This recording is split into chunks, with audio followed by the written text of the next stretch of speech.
performances we've ever seen on Australian shores, a clean sweep of the Women's Ashes and some of the key highlights of the last month. Please welcome to the stage now, Belinda Clark.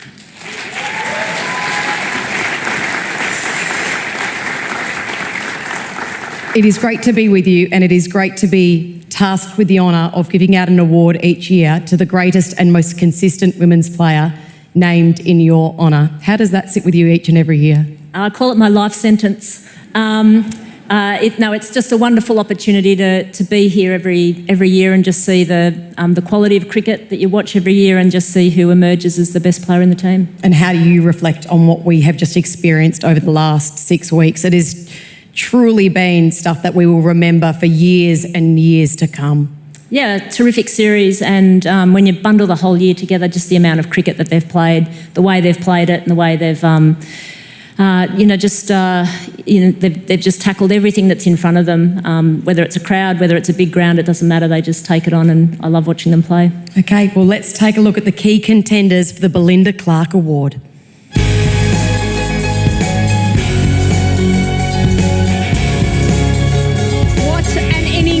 Annabel Sutherland. She truly does have a love affair with the whacker. Her second one-day 100. Not much he hasn't achieved in the game, Ash Gardner, from the powerhouse. And there he is in her 178th international for her country. She brings up her first 100, and it will mean the world to her.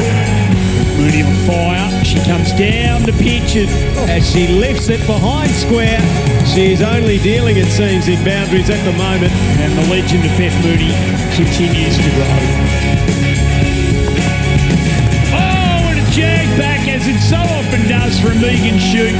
Here we go. God! Megan Shoot knocks them over. And the champion gets another vital wicket.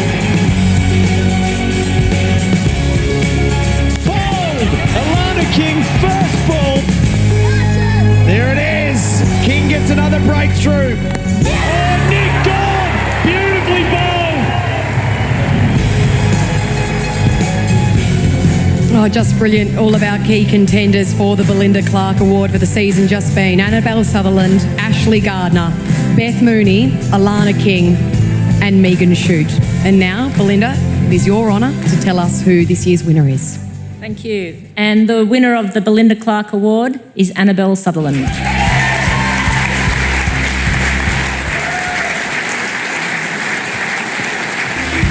Of course, Annabel this year alone scored 373 runs at Test level, a further 425 in ODIs and in T20 internationals, highlighted by 110 against India at the Wacker in December. 210 in the Test match against South Africa at the Wacker, and then only a few short days ago, another Test century, the first of any woman at the MCG.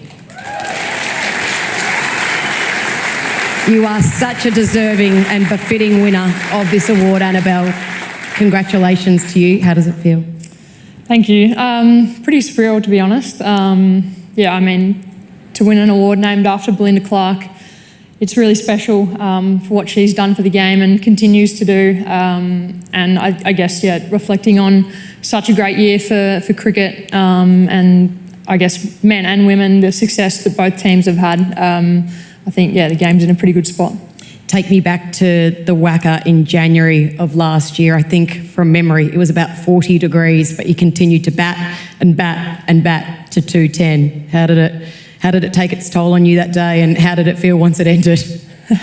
Well, the Wacker's a pretty good place to bat. I wanted to make the most of it, and I think it was probably just a highlight for everyone. Always is when you're pulling on the baggy green and representing your country. So, I guess for me, I love batting. Probably my Test record kind of shows that, and try and make the most of it when I get a chance out in the middle. Well, there's not too many tests for you guys, but no doubt there will be more in the future. We keep reflecting on the last few days at the MCG, but when you found out that you were the first woman to make a Test century there, I think you were quite surprised and quite shocked, but delighted at the same time. Yeah, I mean, surprising. It probably goes to show how little we've played there, and hopefully that can change over the next little bit. But an absolute honour to be up on the board. Alana King and Beth Mooney joined me pretty quickly, which was nice, and we were able to kind of take a moment on Saturday night after we won that test to reflect on what we'd achieved. Your love of cricket started from a really young age. Of course, your family is deeply entrenched in the sport. In particular, how proud are your parents of your efforts? I'm sure extremely proud. Have you had a moment to reflect on everything that's happened in the last 12 months with them? Well, they see me a little bit because I'm still at home, so I think they're probably close to trying to kick me out.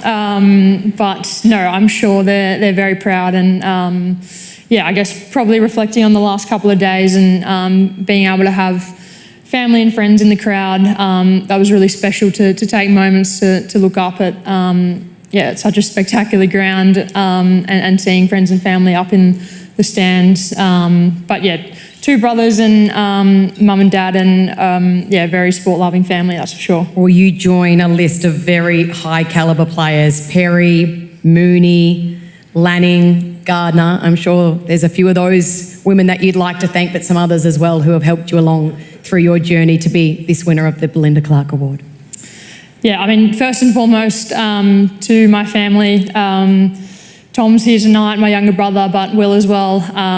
Wouldn't be here without you guys. You've not made it easy for me growing up in the backyard, and never backed off, which I'm certainly grateful for now. It wasn't at the time, but thank you to you guys, mum and dad.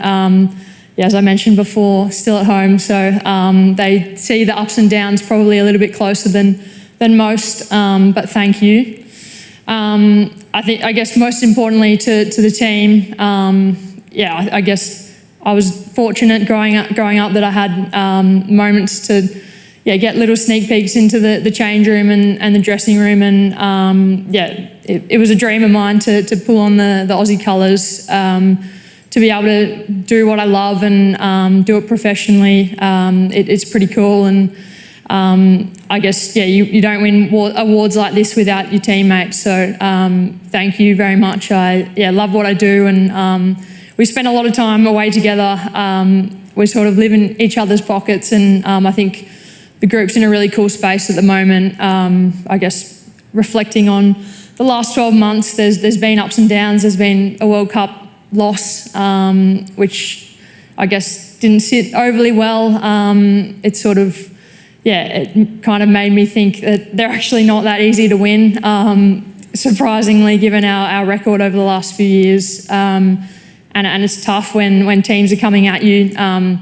You're at the top of the list for other countries, and everyone wants to knock you off. But I think the way that we responded after that World Cup probably just shows the character of that group.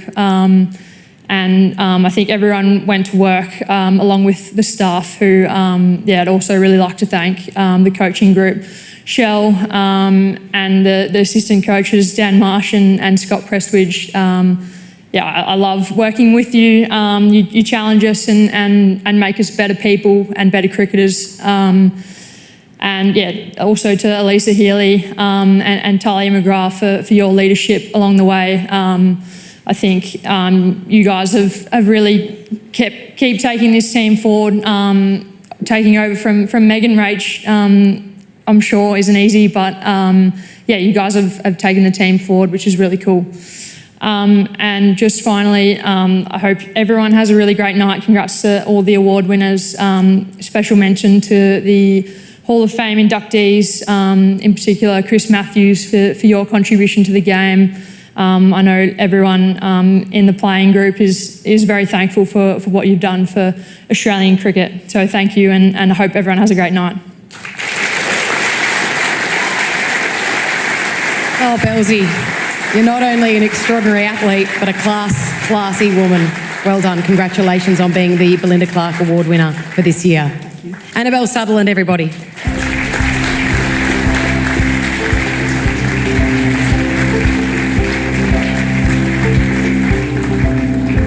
Wow, what a performer. There's a future CEO, the way that she just spoke when she's retired. So impressive, and what a